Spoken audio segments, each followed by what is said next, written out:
नमस्कार मंडळी. आज उत्पत्ती एकादशी. ज्यांना एकादशीचा उपवास करायचा त्यांनी तो आजपासून धरावा.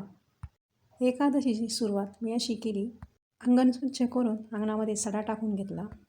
त्यानंतर माझी नेहमीची आवडती रांगोळी काढली.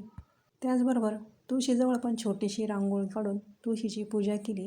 एकादशीला तुळशीला स्पर्श करायचा नसतो म्हणून तुळशीची लांबूनच पूजा केली.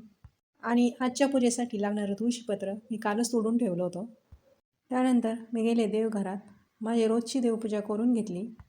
पांडुरंगाची रुक्मिणी मातेसोबत पूजा केली. भगवान श्रीहरी विष्णूंची माता लक्ष्मीसोबत पूजा केली. त्यानंतर काही स्तोत्र मंत्र वाचन करून माझी पूजा मी पूर्ण केली.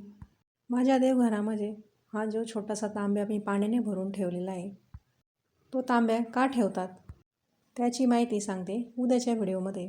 रामकृष्ण हरी.